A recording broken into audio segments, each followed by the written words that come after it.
Wait here. Lord Commander. Well? The king is not in his tent. Not in his tent? No, sir. Well, it must be somewhere. Have you searched the camp? Yes, sir. I brought the aid you assigned to him. I think the man knows something.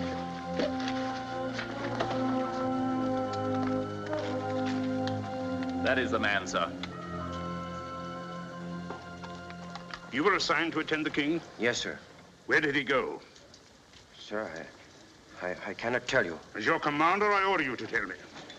The king pledged me to silence. Where is he? He went with a scouting party. Scouting party? What scouting party? Every night, so we send out small patrols to test the walls of the city. And tonight? Tonight, the waterway under the north wall. A patrol of 20 men under Captain Uriah. You let him go? I could not stop him, sir. We had finished the dispatches. The king stood in the mouth of the tent as the patrol went by. He looked after them, and suddenly he took up a sword and followed them. Take 100 of your best men and go after them. Sir. To arms, men! King. Ire's 100! To arms! King of all Israel, out there in the darkness exposing himself to the enemy. Crawling on his belly like a common soldier.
Commander of the army. My order. Yes, I know.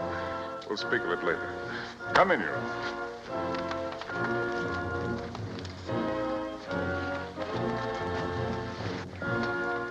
I apologize for delaying your supper. Sit down, Uriah. Pour us some wine. Sit down.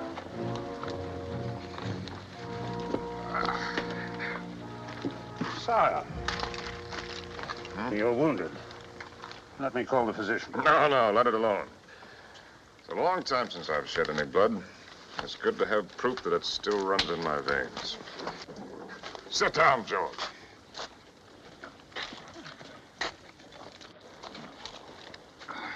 We must decide on our strategy, for Rabbah is well defended. Unfortunately, there are no Joshuas among us to command the walls to fall down.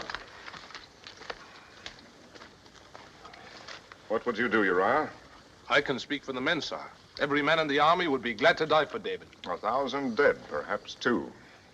1,000 vineyards and flocks left untended. 1,000 women wailing on my doorstep. You have a wife, Uriah? Yes, sir. She will come to my door in tears. If I am unlucky. No, it is a certainty. In wartime, the best are always the first to die. Then her tears will be tears of pride. You're too young to know much of women and too brave, whereas I am a coward. A coward, sir?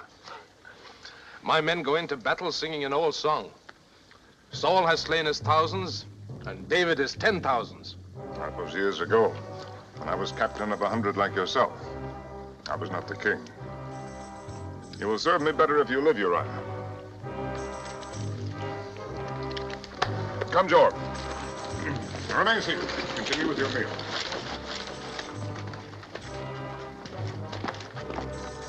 I will return to Jerusalem in the morning.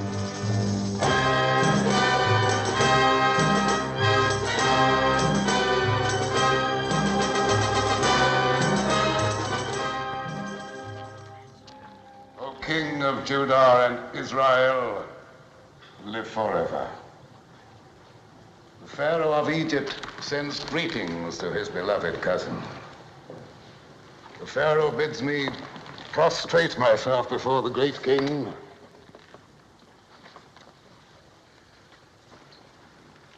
and to present this humble token of Egypt's regard. The king of Israel warms himself in the sun of the Pharaoh's regard.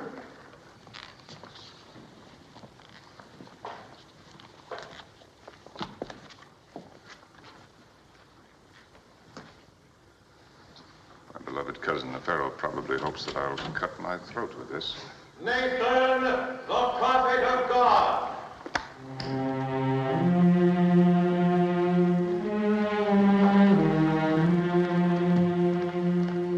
May God walk with David. It is his custom to walk with Nathan. God looks with favor on your plan to bring the Ark of the Covenant into Jerusalem. Excellent. But as to your intention of building a temple to receive the Ark, he has commanded me to say this to you. Thus speaks the Lord. Should my servant David build me a house to dwell in? For I have not dwelt in a house since the day I brought the Israelites up out of Egypt, even to this day, but ever lived in a tent.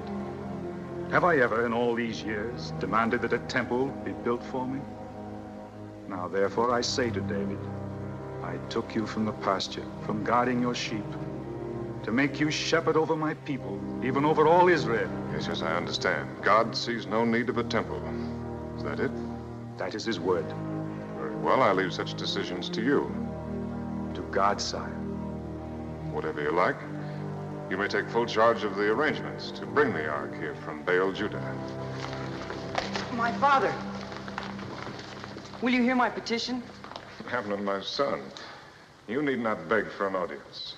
You promised me as the heir to Israel all the vineyards north of the Mount of Olives as far as the borders of Ephraim. Yet you have given the large vineyard on the Gibeon Road to Absalom. Did I? Only last month you said it was mine, yet Amnon claims it. I demand only justice. And what does Absalom demand? Justice, too. Then no matter how I decide, I am unjust. The vineyard belongs to Amnon. Thank you, my father.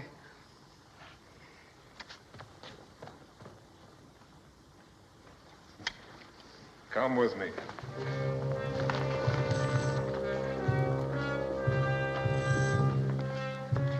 Let's try to understand my problem. Amnon is the heir. He's been anointed. If it became known that I favored you, it would weaken him in the eyes of the people. We both know that he needs all the strength that we can give him. We both know he is not fit to be heir. That I cannot help. You could anoint me in his place. Even if I wanted to, I am bound by the law. With our people, the law is everything. It is in their bones. It's only one vineyard, Absalom. I'll give you your choice of my own holdings. I want only what is mine.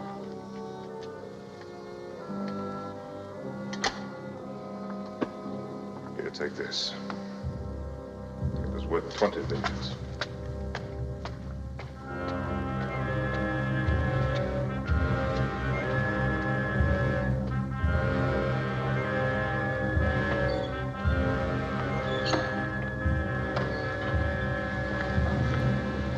Michael,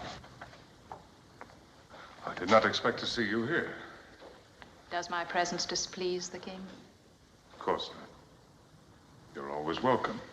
If the sight of me is so welcome, why haven't you come to my chamber since your return?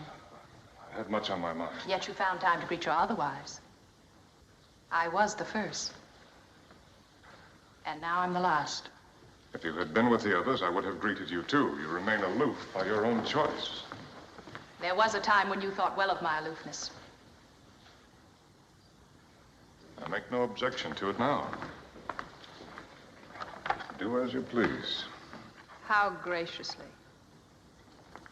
You give your royal approval. Your sarcasm is wasted. We both know that royalty is a fraud. It was no fraud when my father was king. I've never denied that Saul was every inch a king. And his successor, every inch a fraud. I will not argue with that either.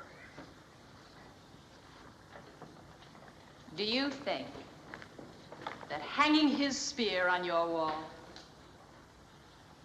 will make you royal? Michael, please. I have messages to read. Oh, I understand. I am dismissed. The shepherd's son is dismissing the daughter of Saul. I am to go and sit with the concubines. They are my wives. And you are my wife. Is that not enough?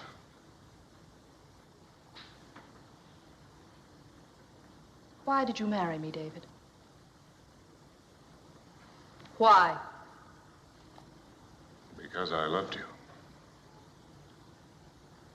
You lie. You have never loved anyone but yourself. David, meaning beloved. David, the beloved of David. Whatever you say. My love was wasted. You had no need of it. Is your memory so short? I had great need of it once. I begged you on my knees, but you deserted me. You refused to follow me into exile. You even dishonored your vows and let your father marry you to another. Against my will. You can say so. But I cannot help thinking that real love would have fathered a stronger will. Then why did you take me back? You might have guessed.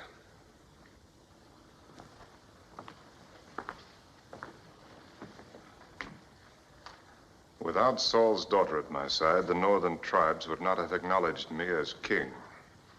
By taking you back, I made Israel one.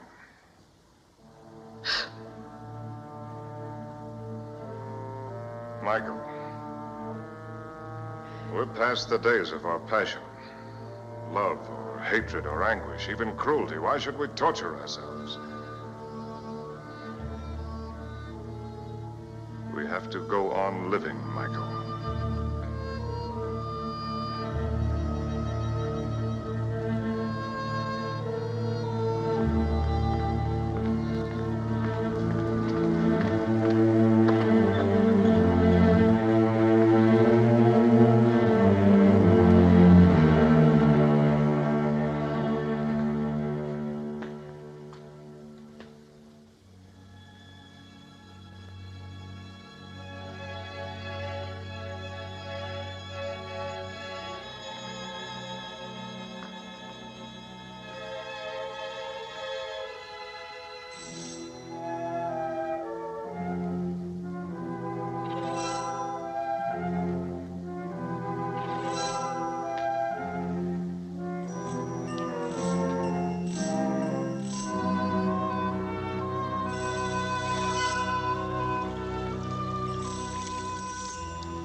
Abishai.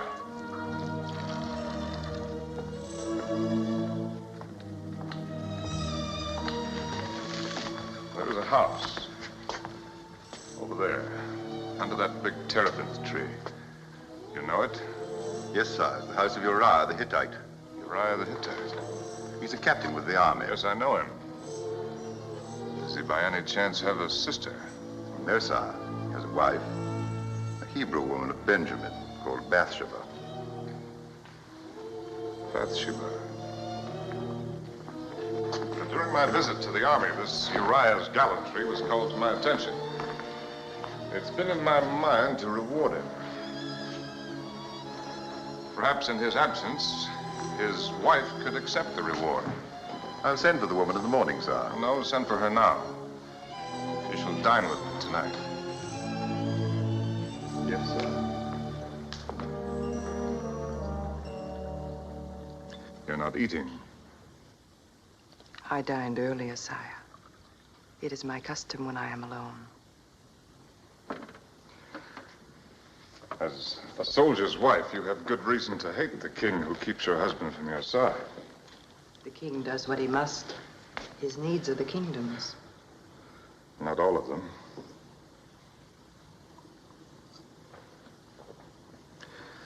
His wine is Phoenician. I find it mellower than ours. It has the blandness of the sea air. Have you ever visited the coast? No, sire. I lived for several years among the Philistines. A cold people like their sea. We Hebrews are of the desert. We breathe its wind and our blood runs hot with it. Our emotions are fierce like the desert wind. We worship our God fiercely. We love fiercely. We feel sorrow fiercely. Even the lesser sorrow is like the absence of a loved one. Has Uriah been away for long? We have been married 7 months. Of this time, we've been together 6 days. A poor return on the hopes of your betrothal. You are generous indeed not to hate me. I had no hopes, sire. I first saw Uriah on our wedding day when my father brought me to his house. Then 6 days is the sum total of your love. Of our marriage. Yes, sire.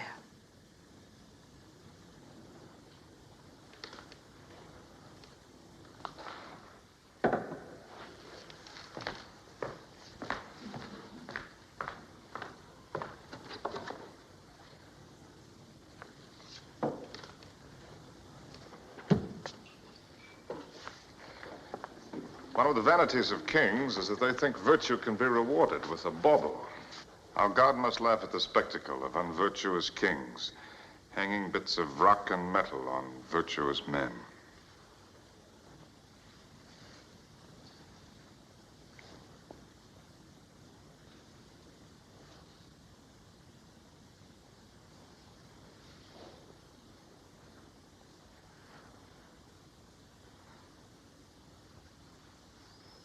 That is for virtue.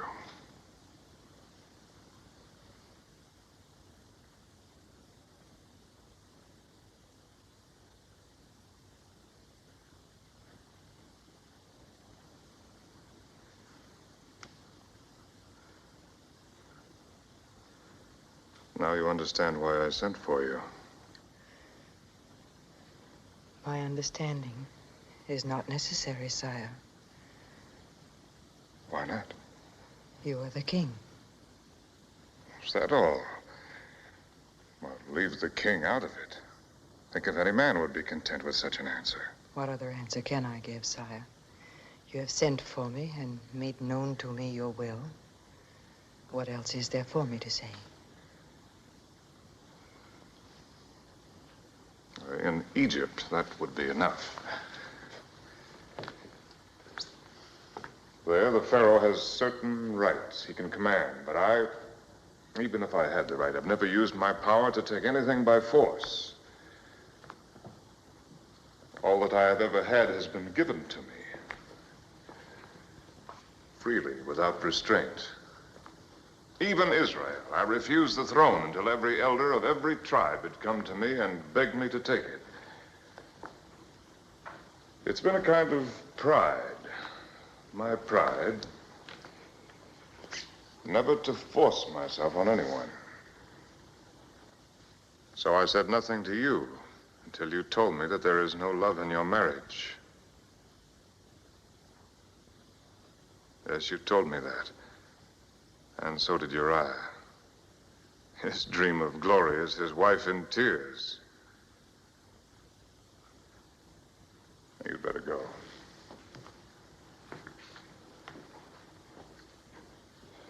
Oh, no, keep that. It's only a stone, but you lend it beauty. Uriah's was a fool. When I looked on you from my terrace tonight, I knew that every future moment spent away from you would be a moment lost. Yet he's found only 6 days for you in 7 months. The perfume of his beloved is the stink of war. Does he think that a man was made only for the agony of battle? Does he call that manhood? Has he no blood, no heart?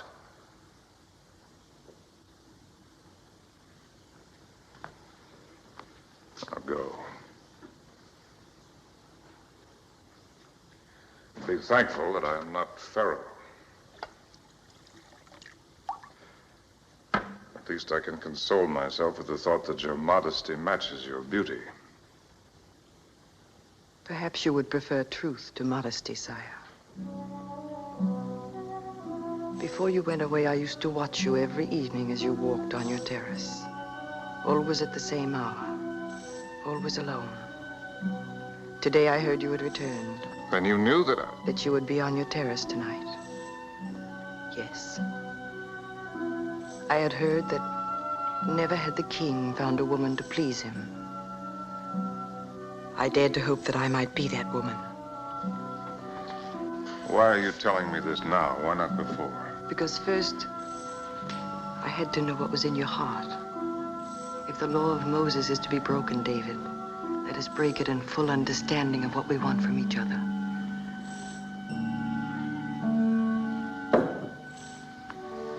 No, please. I'm not finished. There are women you could send for and send away again. I am not one of them.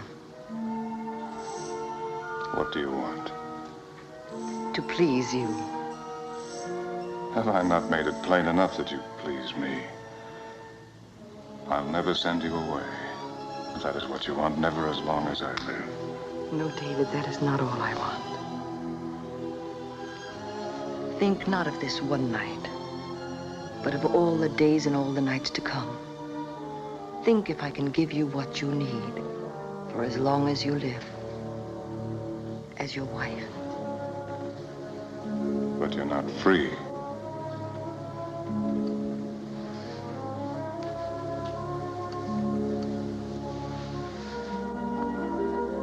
If I were free. A king is not supposed to need anything. Only a fool would suppose that. Well, then. Friendship. I had a friend once, but I destroyed him. The others who call themselves friends, I never see their eyes, only the tops of their heads as they bow to me. Their hands are extended to me, but palms upwards for favors. Even my own sons. Will I see your eyes, Bathsheba? You will see them. And my hand will be in yours. That much is easy, David. I'm only a man, Bathsheba. I need someone to understand that. I need the kind of understanding that only one human being can give to another. I need someone to share my heart. The man I watched from my window was not the king, but a man whose heart is well worth the sharing.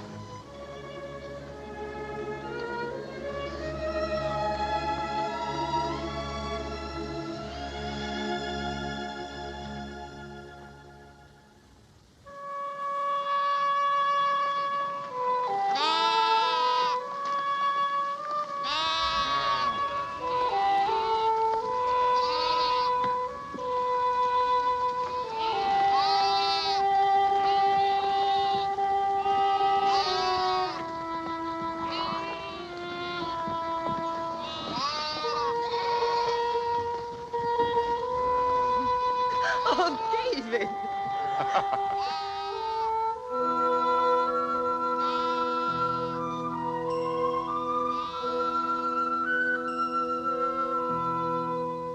No, David. The boy, he'll see us.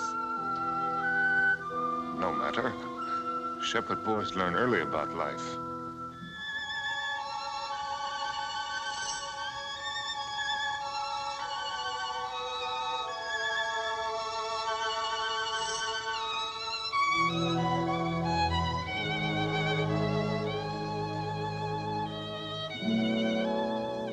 David? Did I what? Learn about life early. Before I was 12, I knew almost everything there was to know about life. And death. 12, I'd killed wolves. 13, a man. Tell me. Not about the killing. Tell me about the boy you were.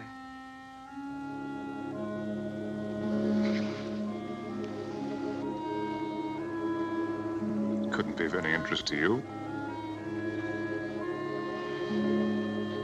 A woman is interested in everything about her man. Particularly in what he was before she knew him. Well, there's not much to tell. I was a shepherd like thousands of others in Judah.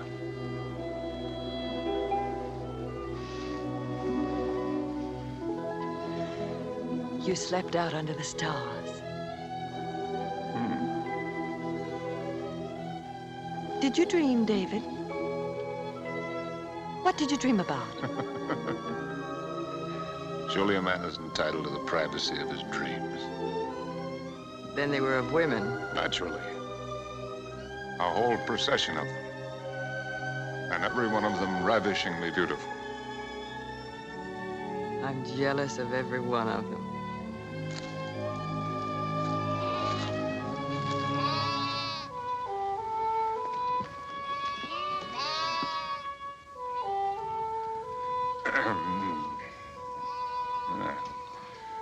It's been a dry year.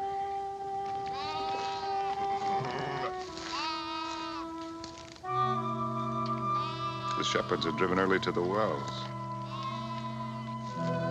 Once when I was a boy, we had a year when even the wells went dry. By midsummer, we were slaughtering sheep, saving only the ewe lambs. That was the year that I fought the wolves. Tell me. I've been made desperate by hunger. I fought them for 8 hours with my slingshot. In the morning, 6 of them lay dead. And you were only a boy.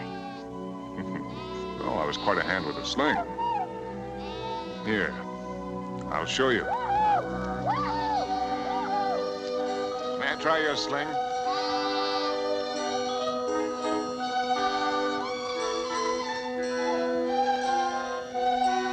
Now, that tree. Watch.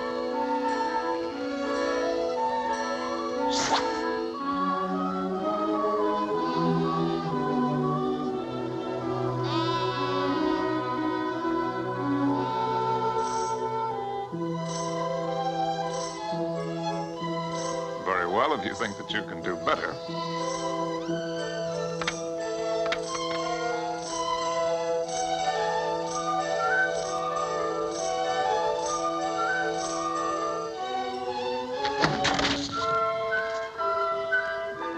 Yes.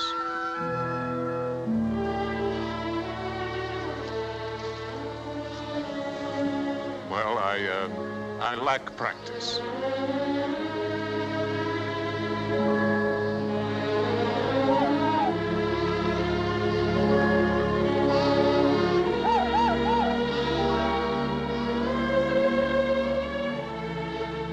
David, did you really kill Goliath? After seeing me with that sling, how could you doubt me? Was he truly as big as they say?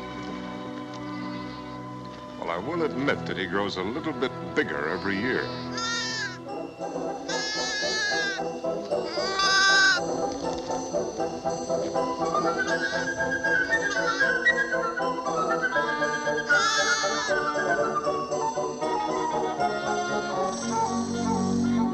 A new life.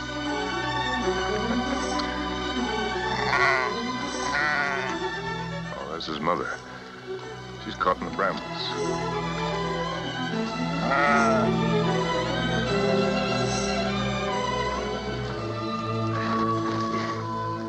I'll give you some help. Thank you, sir. Now, let's clear those hind feet.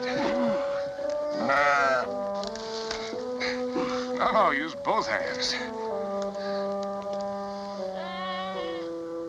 Oh.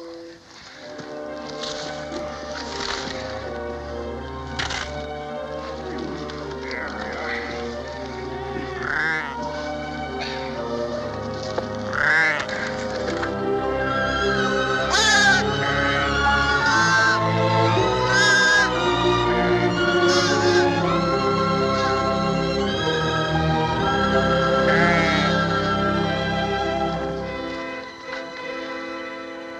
An old soldier, sir. I fought for the king. David? Not him, sir. For the king. King Saul. It was in his last battle. There, at the Mount of Gilboa. It's peaceful now. Good grazing for the flocks, though we lack rain this year. But that day it rained blood. Yes. I saw the king die. Saw him fall on his sword when he knew the battle was lost. Tell me, did you also see the king's son die? Jonathan. Yes, sir, I did. You see that rock that juts out from the face of the mountain? The big one, with a sun on it. Prince Jonathan stood there with a loyal friend on each side of him.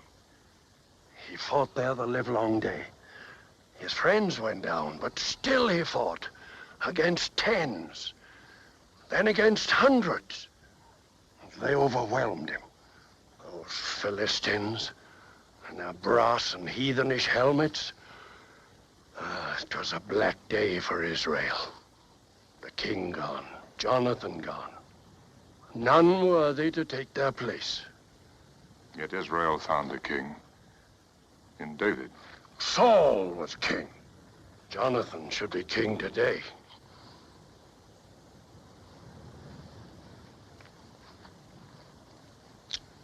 Here.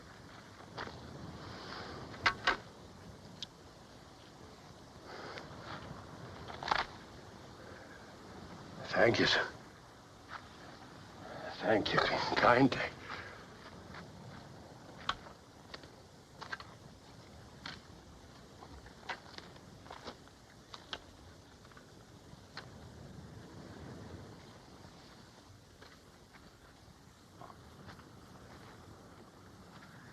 David. Come. It's getting late.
Nathan!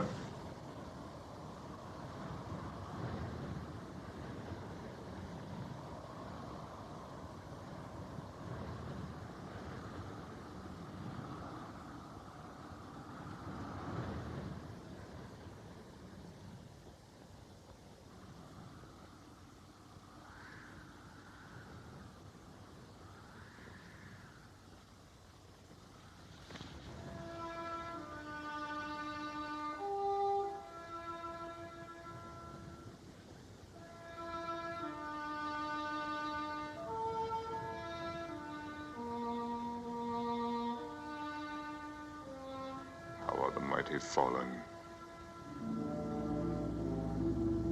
in the midst of the battle.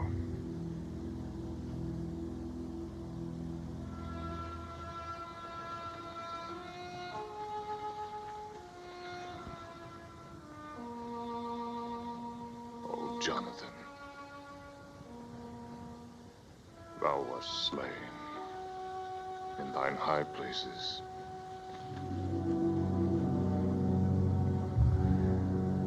I am distressed for thee, my brother, Jonathan.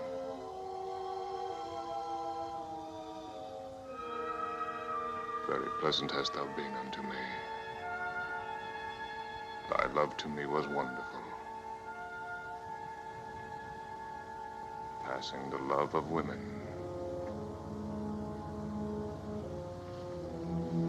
Thou art the mighty fallen,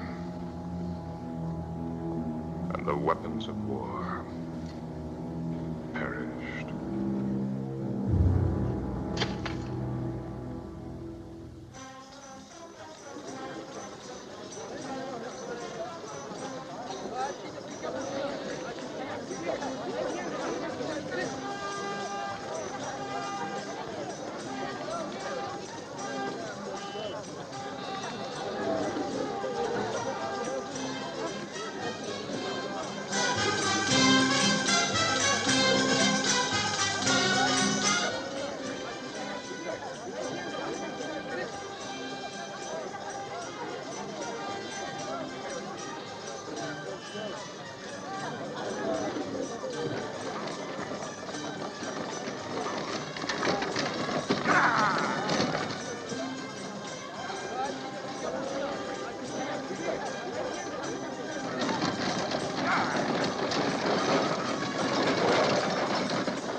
Greetings, Abishai.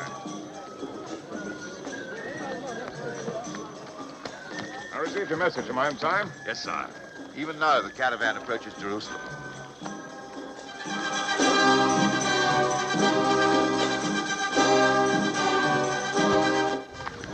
Look, Bathsheba. The Ark of the Covenant. The shrine that has traveled with our people through all their wanderings. I'm bringing it here to its proper home. Get in, Abishai. I'll go down to meet Nathan. You'll take Bathsheba to her house. I beg you!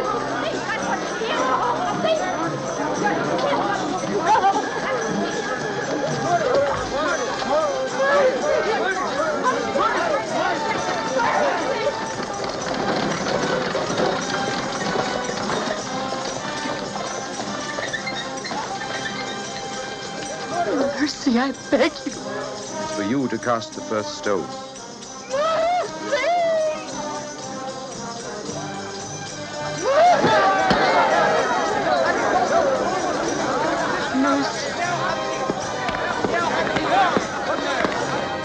An adulteress, sire. She betrayed her husband in the arms of another. She was judged and condemned under the law. Go. Take her home.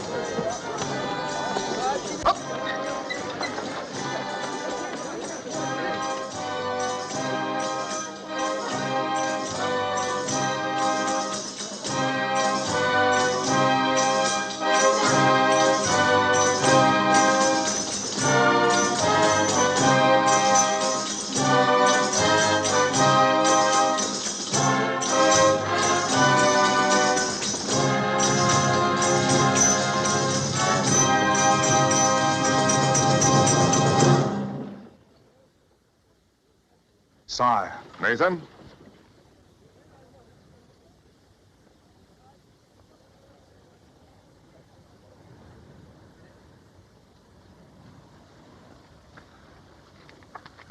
God's design is a strange one, Nathan. Consider how this box of wood has outlived the flesh that made it, and preserved it and venerated it. A pity that it is mute and blind and cannot tell us of our ancient dead. Of Moses on the mountaintop, of Miriam and Aaron, of Joshua at the walls of Jericho. No, sir! Do not tempt the thunderbolts of the Lord.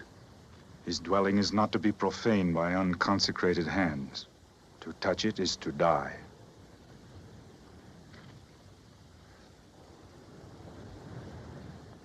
As you say, Nathan.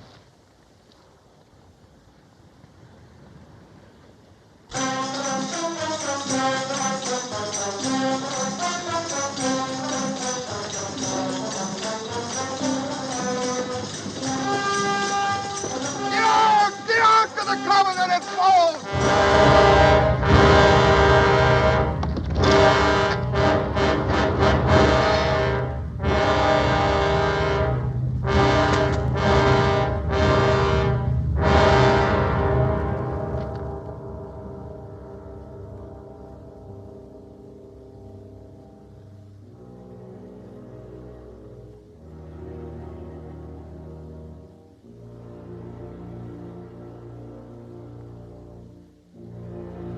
Dead.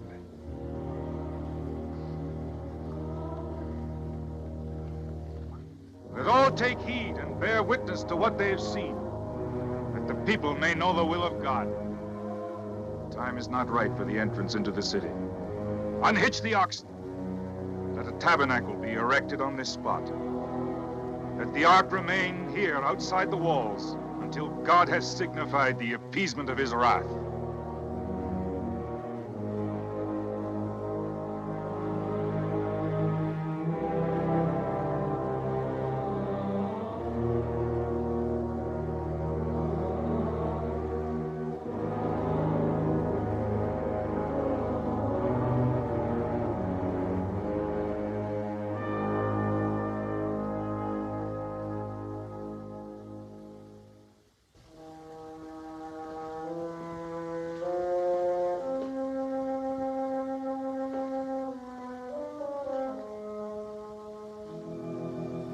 David.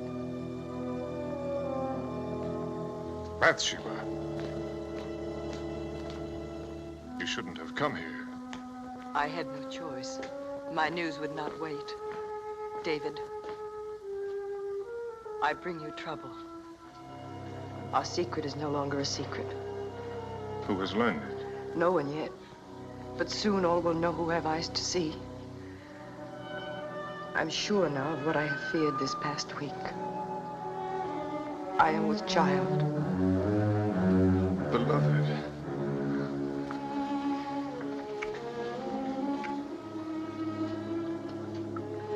No need for tears. You bring me only joy. What man would not be happy to learn that his wife will give him a child? I am not your wife. You are my only wife. Please, beloved, do not be afraid. I am not afraid. Soon enough, we must all go down to Sheol. My tears are for our child who will never see the light. Bathsheba, listen to me. You will not die. The law says that I must. They would not dare. I am the king. The Israelites have had kings for less than 50 years. They've had the law of Moses for hundreds. Then I will give them their kingdom. You and I will flee into Egypt. No, David. Your life is marked out on a certain course. Even you cannot change it. It is God's design.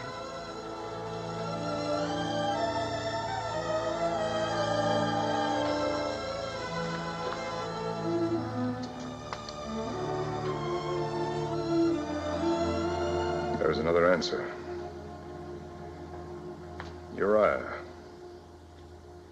Uriah is a soldier. Soldiers die every day in battle, and not always by enemy hands. No, David.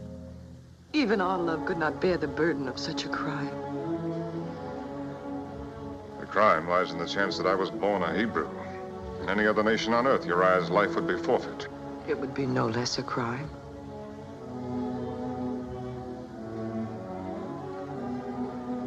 If I sent for him, told him everything. We both know what he would say. Yes, honor is everything, charity nothing. For the sake of honor, blood must flow, lives must be ruined, humanity denied. I can see Uriah now, hurrying to the gate, eager to be the first to cast a stone. Sire. What is it, Abishai? The orders for Joab, sire.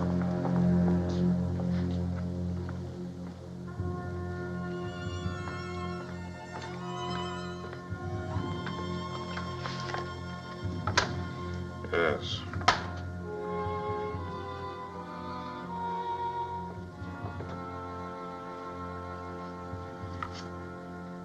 Do not send it now. I may want to add to the message. Yes, sir.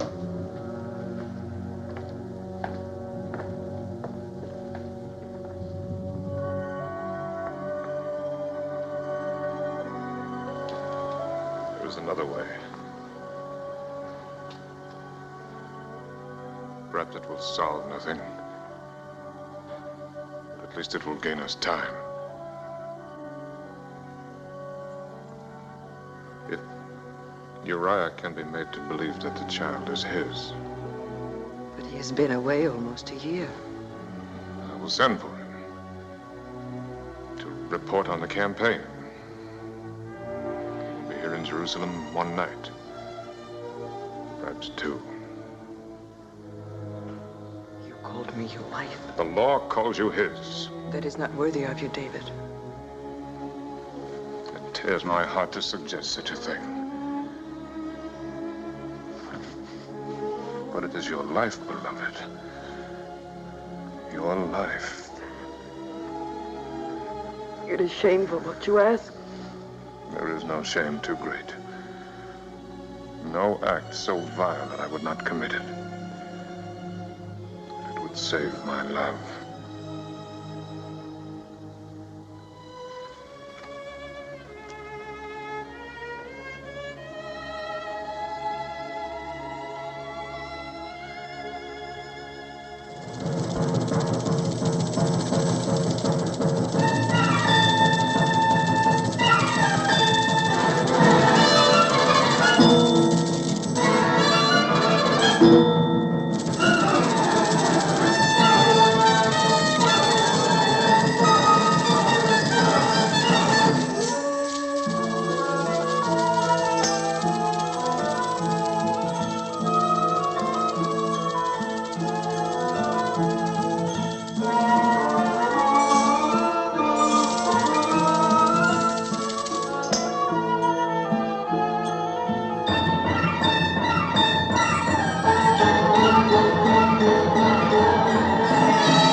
must be weary from the road. Come here. Absalom, my son, it is many days since we've seen you at the palace. I've been in Judah, sire, tending to my vines. And do you expect a good yield from your vines? I have no reason to be dissatisfied, sire. In such a bad year. You're to be congratulated. I should like a word with you in private, Uriah. I'm at my king's service. I will not keep you long. You must be eager to go home. To your wife. You say the attack is planned for the day after tomorrow. Yes, sire. Job is confident that it will meet with success. He promises you rubber within a week, sire. With your permission, sire, I plan to return to camp early tomorrow so that I may lead my 100 into the battle. As you wish. Abishai will have dispatches for you to carry. But if you desire to remain in Jerusalem longer... My only desire is to serve my king. I might believe that. But you have a wife. My wife is nothing, sire, beside my duty. Sit down, Uriah. They say she's very beautiful. As women go.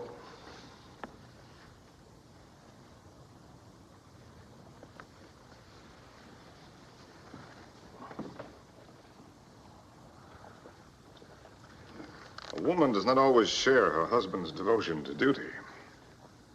Have you ever tried to think of things from her point of view? No, sir. But supposing her wishes and yours come into conflict? A woman's wishes cannot conflict with her husband's, sir. That is the law. The law? The law can only control what we do, not what we think. What does your wife think, Uriah?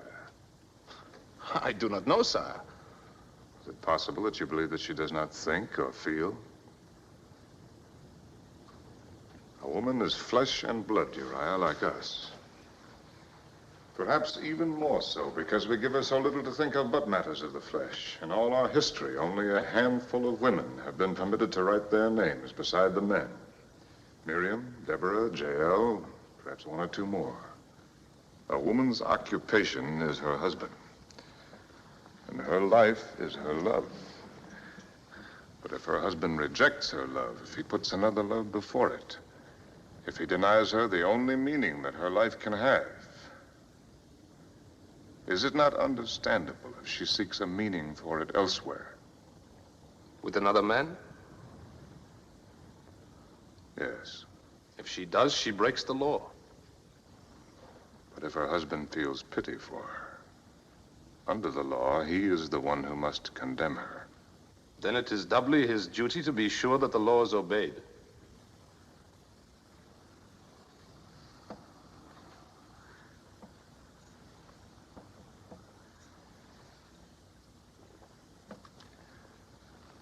Would you condemn your own wife, Uriah? Bathsheba? But that is not possible. But if it were possible? I would not hesitate to do my duty, sir. You would force her to suffer the most horrible of deaths. Let the mob drive her like a dog through the streets to the city gates. Watch the cruel stones strike her flesh. Yes, sir. If she had broken the law.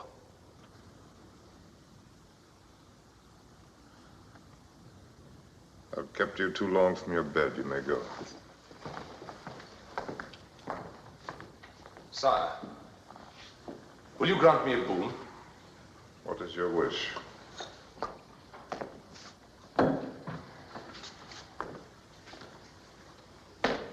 When Abishai prepares the dispatches, let him say this to Joab in your name. Set Uriah in the forefront of the hottest battle, that he may serve as king to the utmost of his ability. I will consider it, Uriah. My thanks, sir.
You are up late, David.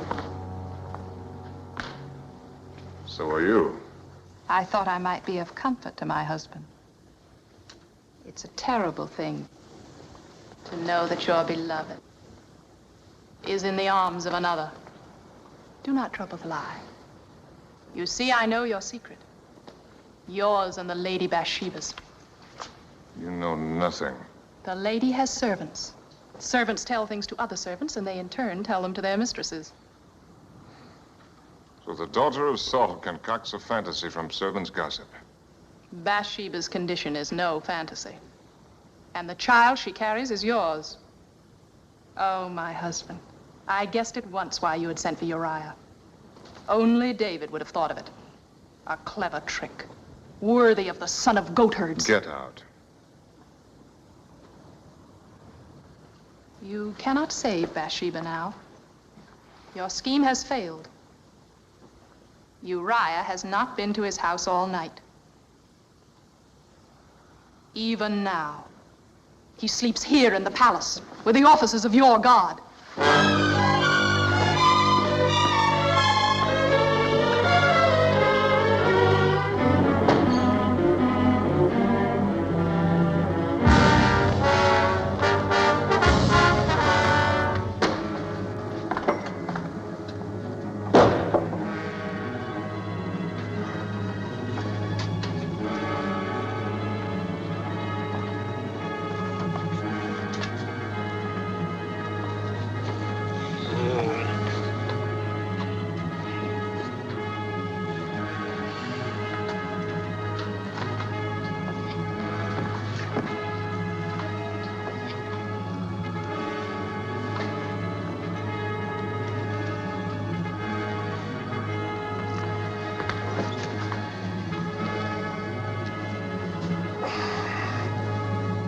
Sire, forgive me. I have slept late. I told you to go home. I ask your pardon, sire. I could not go to my wife. Why not? It's a matter of my own worthiness. Perhaps you will consider this foolish, but when Joab told me I was to come to Jerusalem, I swore an oath on my sword. I swore that while the army still slept in tents, while Rabbah still stood in defiance of God's will, I would deny myself the comforts and the pleasures of my own house. I would keep myself clean for battle as if for entering the tabernacle of the ark. I'm sorry if I have offended my king.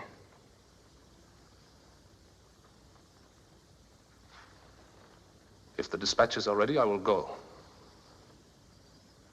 You fool. You stupid, blind fool.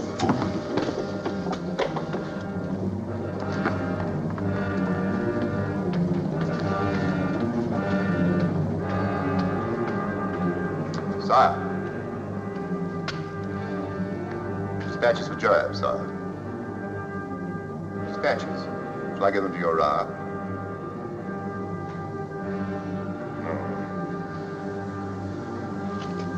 No.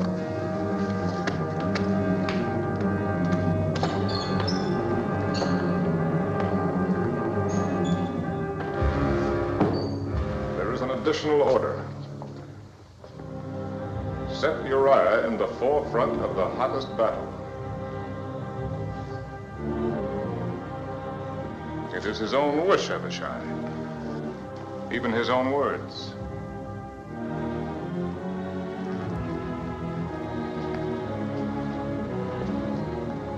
Is that all? No. I will not add hypocrisy to my other sins. Even if Joab should understand what I intend, I cannot ask him to share the burden of my guilt. Here is the order. Set Uriah in the forefront of the hottest battle and retire from him that he may be smitten and die. Yes. When it is finished, seal it and give it to Uriah. Yes, sir.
Sire, we bring great news. The walls of Rabbah have been breached. When we left, there was fighting in the streets of the city. Joab bids me urge you to come to Rabbah with all speed to receive the surrender of your enemies.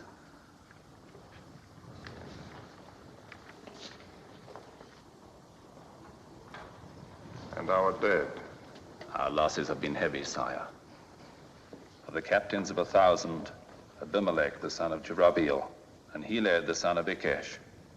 Of the captains of 100, Hezro the Carmelite, Egal, the son of Zelik, Ittai, the son of Ribai, Abiel, the Arbathite, Eliam, the son of Reuben, Shammah, the Haradite, Uriah, the Hittite, Bani, the Gadite, Asmaveth, the son of Eli, and many more are wounded.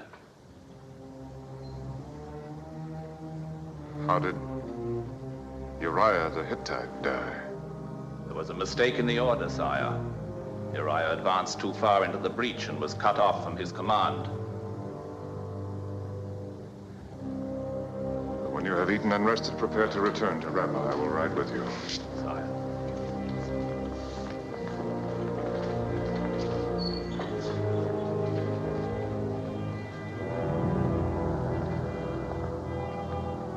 Sire, the Lady Bathsheba's servant is waiting for your answer. Go to Bathsheba. Tell her that Uriah is dead. Tell her to prepare for our marriage at the end of her month of mourning. Will you not go to her yourself? No.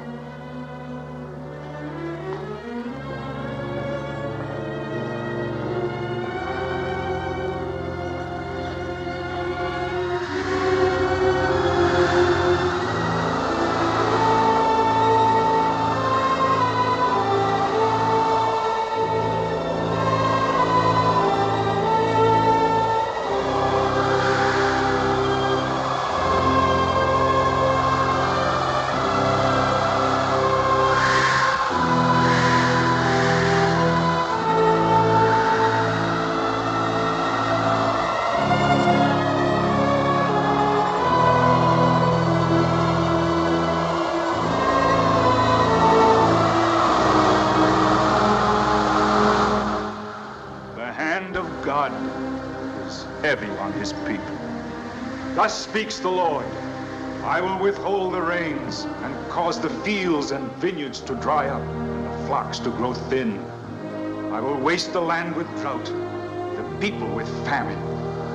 Yea, I will smite Israel for its sin against me. Woe unto Israel! Woe unto my people who have sinned. What sin, Nathan? The Lord has not vouchsafed to me its nature. But evidently the sin is great, thus to incur his wrath.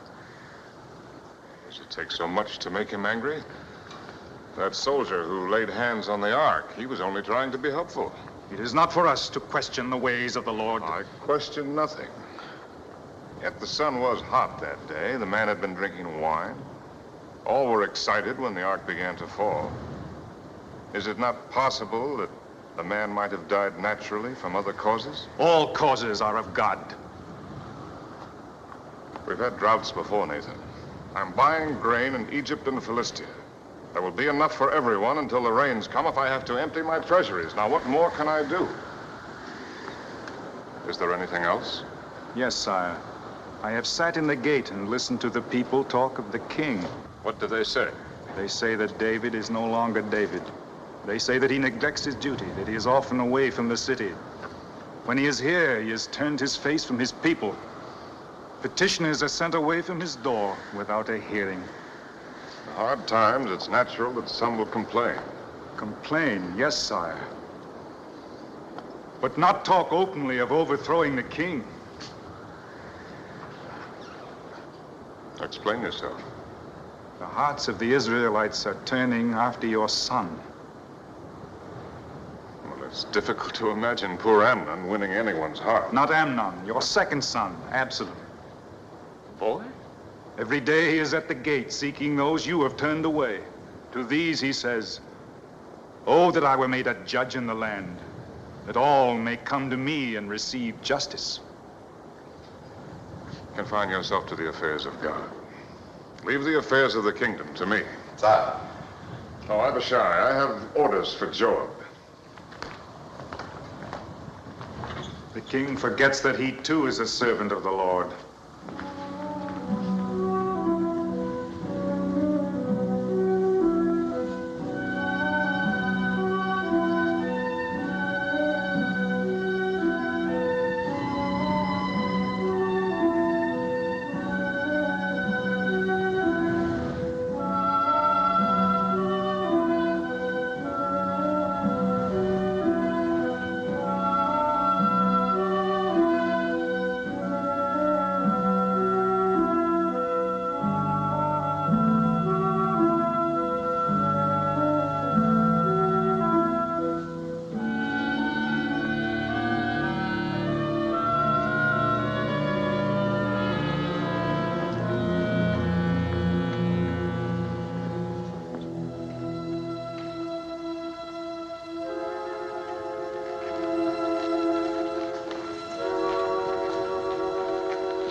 The priests are waiting. I have been waiting these days and weeks, waiting for a word from the one who called himself my lover, for a sign that all of his promises were not lies. Beloved, Do not call me that. Even the word is a lie. If you still loved me, you would not have avoided me. You would not have left me in darkness, alone with my fears. You know that I was called to Rebbe. It is a week since your return. They are waiting. Let them wait. There will be no wedding. I will not try to justify my behavior. But even if I have earned your hatred, you know why the wedding must take place. I could more easily find courage to face the stones of the mob.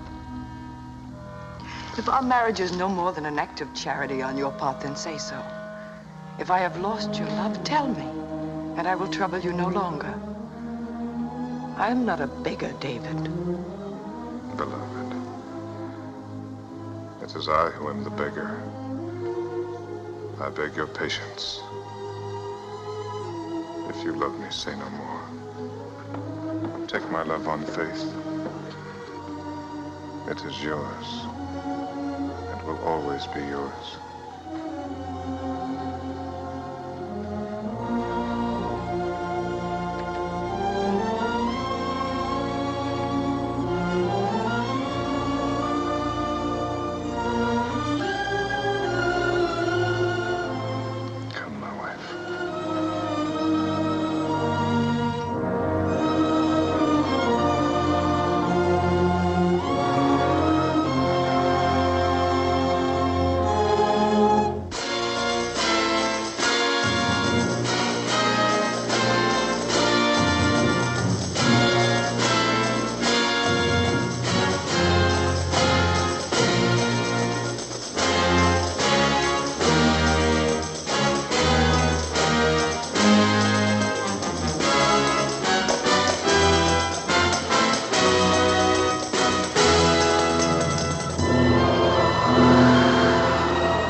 My lady, the king should be called if he would again see his son alive. Call him.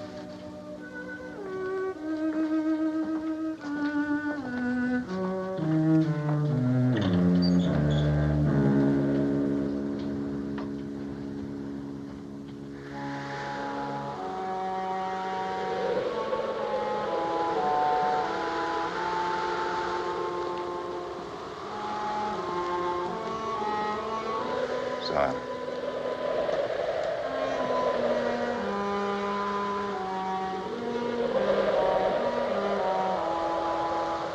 Lady Bathsheba asks your presence. The child is better. No, sire.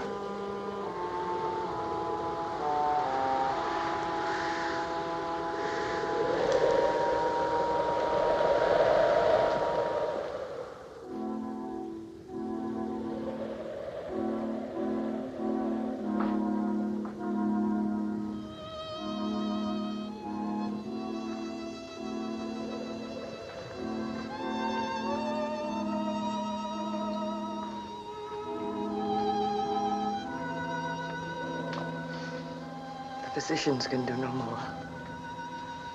They say he will die. I know. I have known it these 7 days. I have lain in sackcloth on the earth. I have fasted. I have tried to pray. My prayers were only words going out into emptiness. They fell on no ears but my own.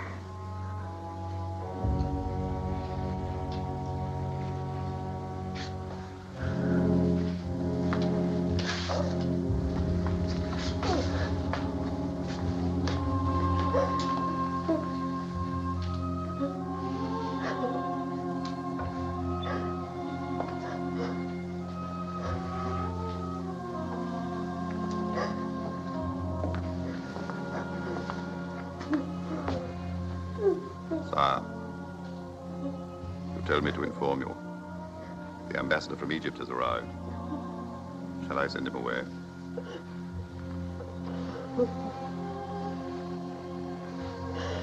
Now I will go down.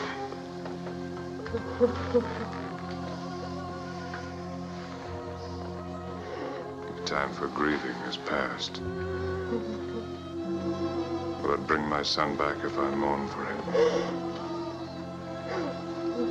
No, I shall go to him. But he will not return to me.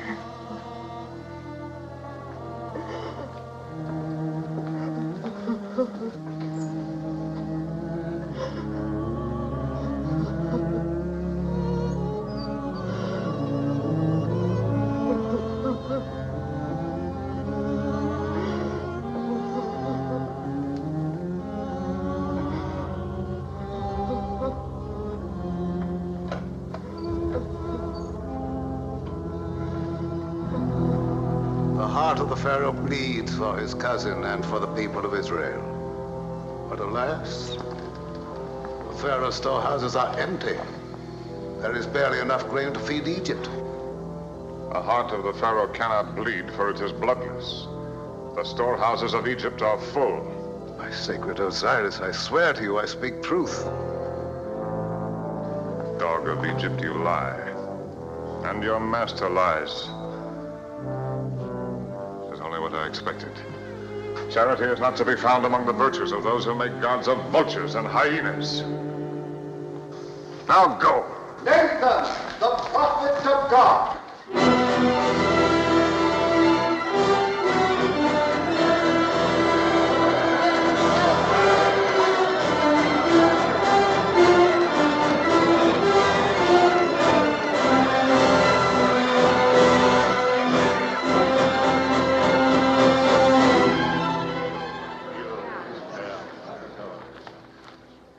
I come on a matter of justice, sire. Hear and render judgment.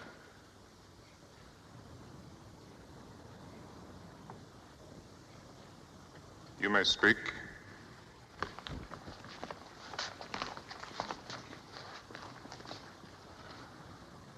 There were two men, one rich and one poor. The rich man owned great flocks and herds. But the poor man had naught but one ewe lamb. He reared it, and it grew up with him and his children. It ate of his food and drank of his cup, and it was like a daughter to him. Now there came a wayfarer to the rich man, asking meat. But the rich man did not take of his own flocks, feed his guest. Instead, he took the poor man's one ewe lamb and slew it and prepared it for the wayfarer. What is your verdict upon this man? He shall restore the lamb sevenfold. The lamb is dead. It cannot be restored. Then the man deserves to die because he had no pity. You are the man.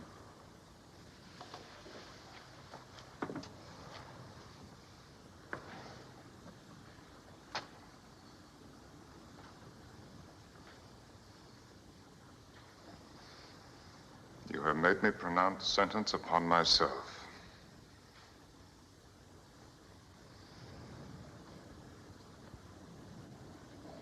Very well.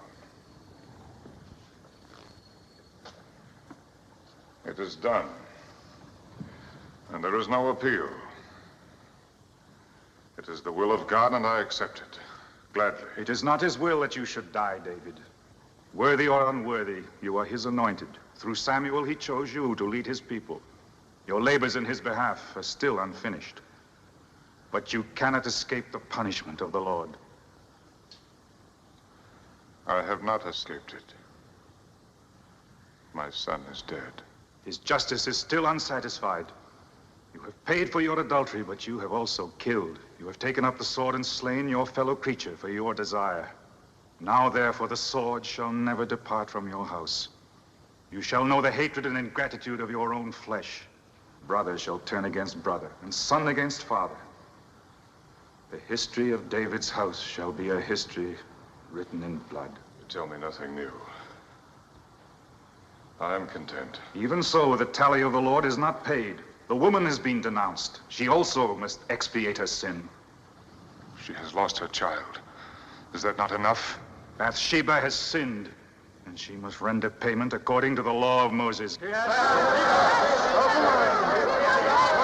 Uriah's death was my act, and mine alone. She was a faithless wife. Faithless only because I made her so. Could she deny the king when I called her? Could she refuse to obey my commands?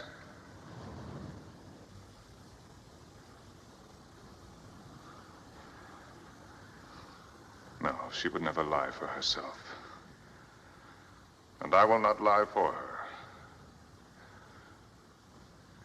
But even if she sinned, she has done no evil. She came to me with love and tenderness. She lifted up my heart. She has brought no evil with her. She has brought adultery and murder. She has brought the drought and the famine. She has brought the wrath of God upon Israel. They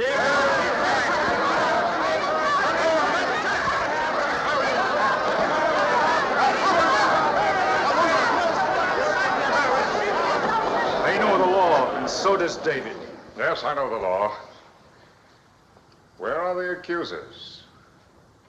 Under the law, they must cast the first stone.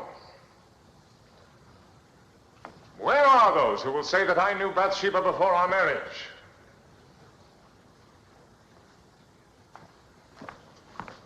Who will dare to say it to my face?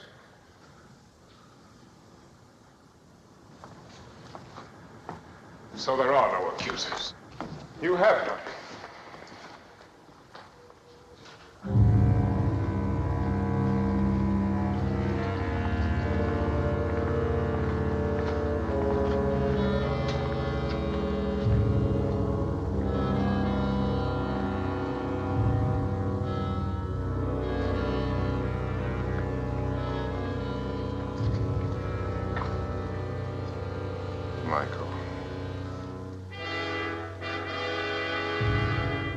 I cannot find it in my heart to blame you for what you do.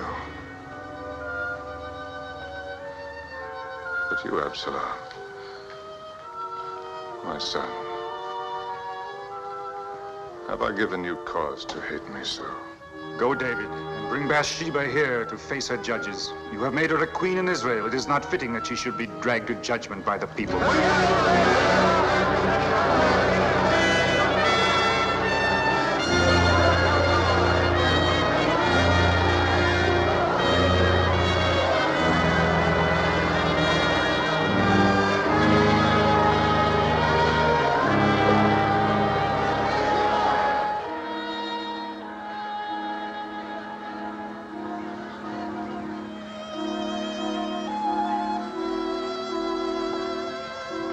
Lady.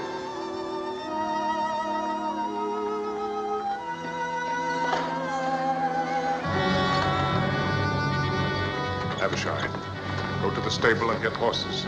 Bring them to the gate in the garden wall. Yes, sir. No, not that way. They'll be watching.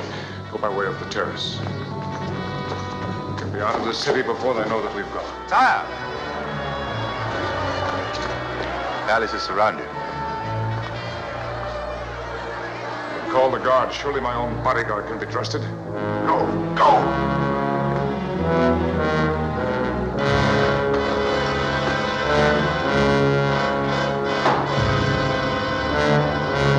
No, David. We cannot fight against the will of God. A God who punishes the guiltless. I am not without guilt, David.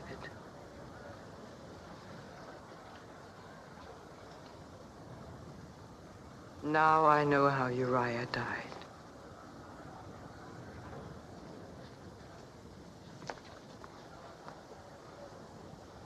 I think I really knew before our marriage.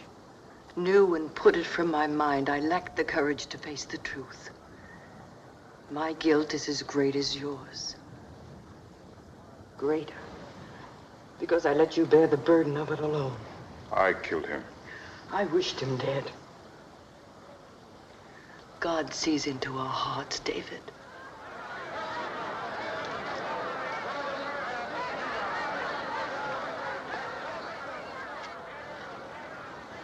I am ready. God, I cannot let them take you. I cannot let you die.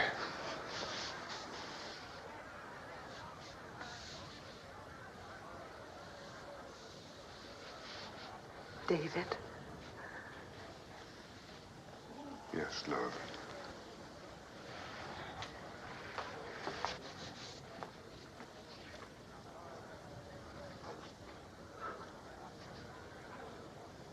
In all our time together, you have never played for me. Something from your boyhood. When you were a shepherd.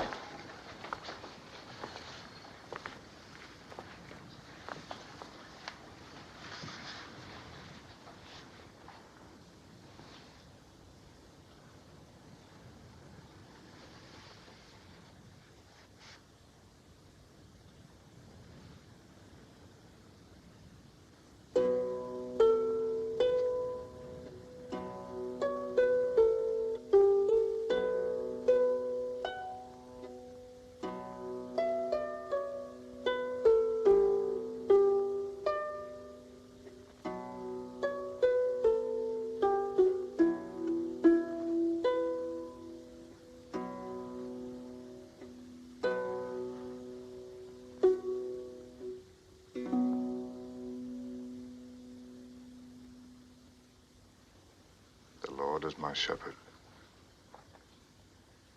I shall not want. He maketh me to lie down in green pastures. He leadeth me beside the still waters. He restoreth my soul. He leadeth me in the paths of righteousness for his name's sake. Yea, though I walk through the valley of the shadow of death, I will fear no evil, for thou art with me. Thy rod and thy staff, they comfort me.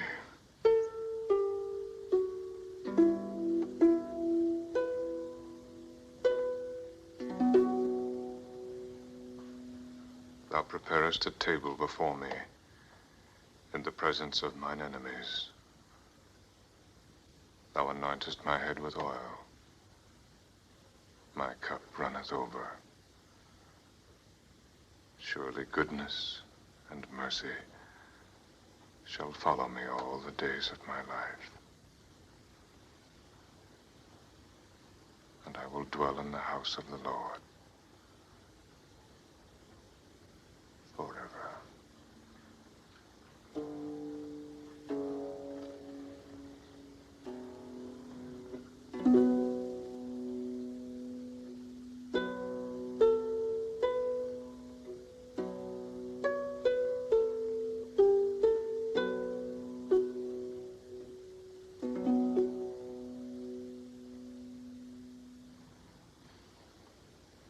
Goodness and mercy.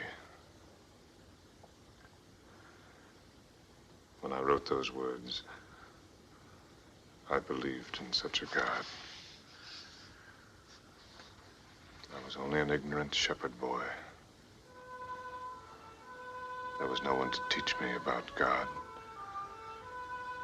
So I taught myself.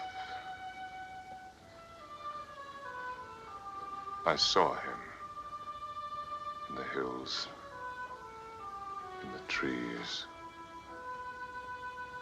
in the miracle of the birth of lambs. I felt his mercy when the wolves had fled and my flock was safe. When spring broke the grip of snow and ice.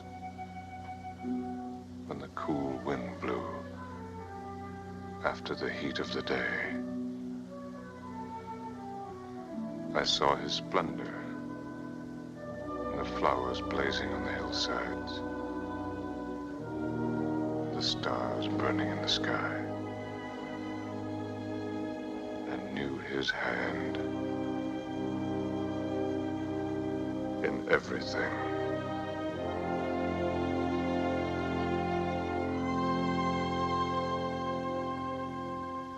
Then I wandered from him.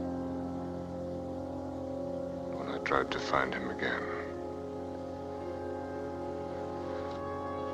I had lost him.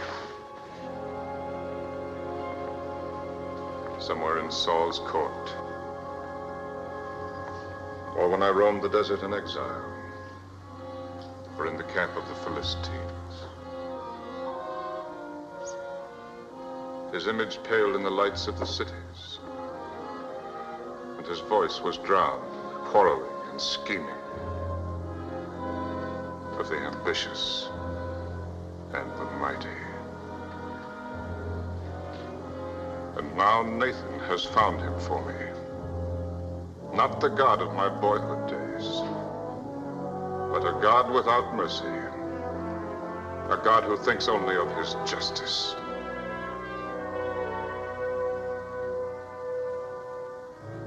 So you must die. As the soldier died when he tried to save the ark from falling. He put his hands on the ark like this.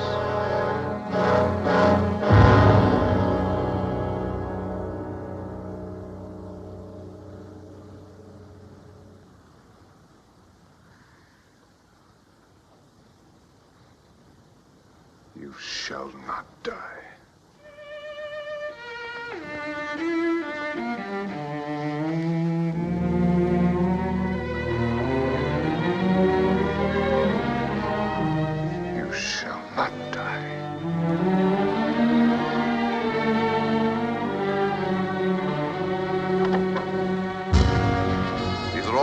Sir. It will be enough. Take your stand at this door. If anyone tries to enter, cut him down.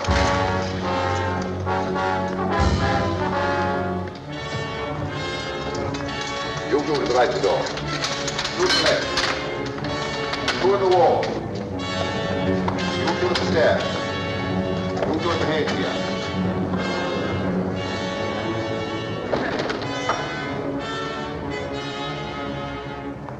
Where's the woman? She is not coming.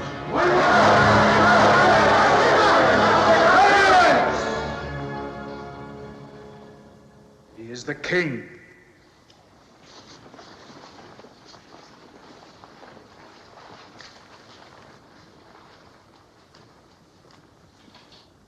You have heard the word of God. I have heard the word of Nathan. You have told me that God demands justice. That I will believe. But I will not believe that he would condemn a helpless woman for another's crime. Where are you going? To the tabernacle. If God is what you say he is, if this is truly his justice, then let him speak for himself. Will you go to him in anger? He has shown me nothing but anger. He has turned his face from me. It was David who first turned his face from God. Once there was a David who knew how to pray, who sought nothing for himself at the hands of God, who found his strength in faith alone. If that David still lives, his God will not deny him mercy.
Oh, God.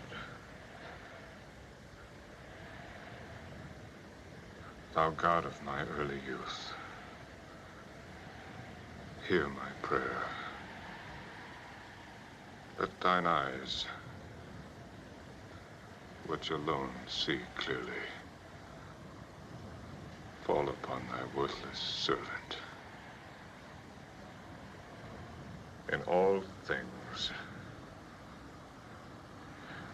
have I failed thee. My life is a waste. My crimes are many and terrible. To my sons I have bequeathed the evil that is in my blood. I have led my people into misery and want. I have used thee with ingratitude and betrayed thy trust. I have been a faithless shepherd. I am dust in the sight of thine eyes. I am less than the meanest creature crawling in the earth. And yet, O God, I am also thy creation. Take not thy Holy Spirit from me. Thy Spirit, which abode with me in the wilderness. I ask nothing for myself, O God. By my sins, I have put myself beyond the compass of thy forgiveness. But lift thine hand from thy people who suffer for my crimes. Forgive them the sin that is not theirs, but mine. Let the land thou gavest their fathers flow once more with thine abundance.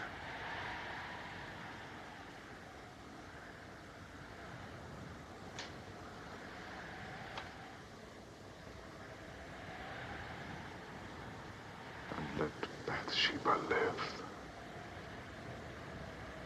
to praise thy name and testify to thy mercy. Show her the loving kindness of thy heart. Cleanse her from sin.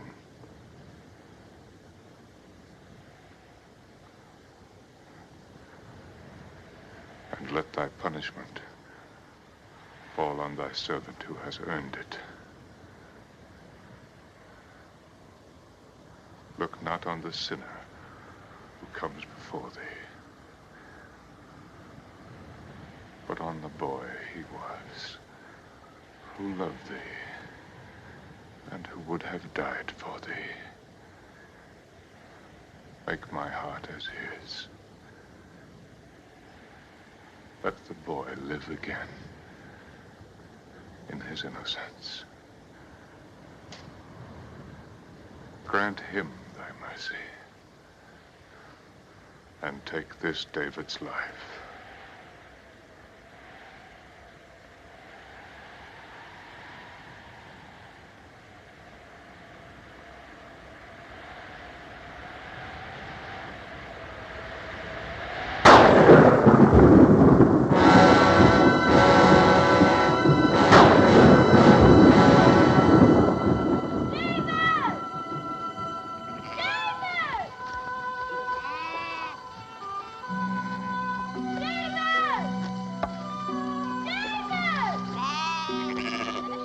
Your father bids you come to his house. I am to stay with the sheep.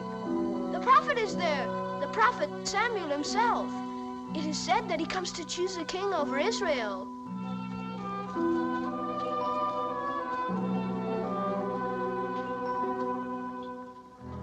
Eliab, Abinadab, Shammah.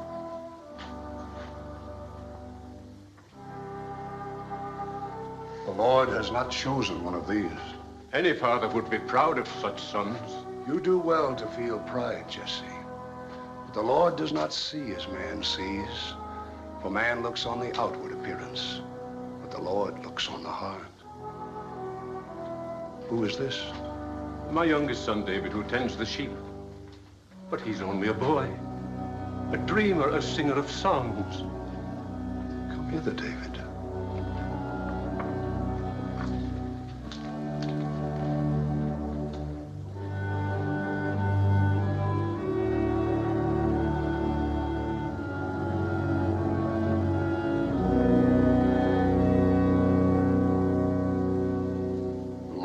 Has chosen.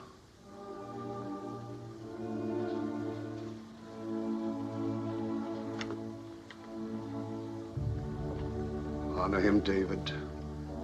Walk in his light, and you shall serve him as few are permitted to serve.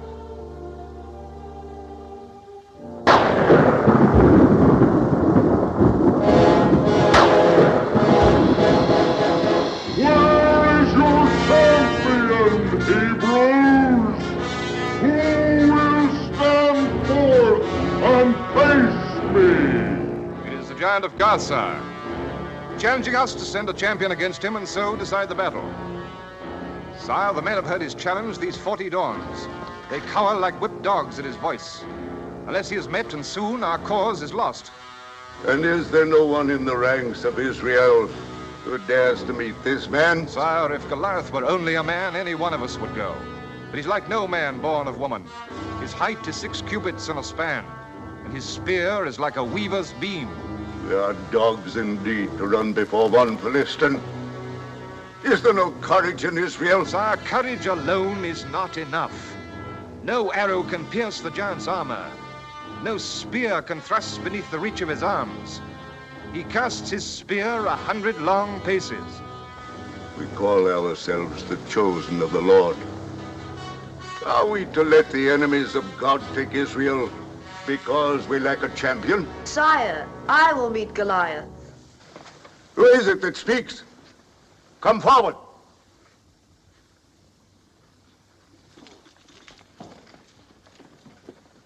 David, my armor bearer. I will meet him, sire. Sire, Samuel calls this boy the Lord's anointed. If you let him go down to face the giant, Samuel's prophecy can be proved. Or disproved. David, you may meet Goliath. No, David. Father, he is my friend. Silence, Jonathan. Go, David. With God, David. Is Goliath a dog that you send a boy to meet him? Come closer, little one. Come closer. Come closer, little one. My father, let me go down in David's place. No, Jonathan. Let the Philistine prove the folly of Samuel's prophecy.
No man can ever hope to know the real nature of God, but he has given us a glimpse of his face.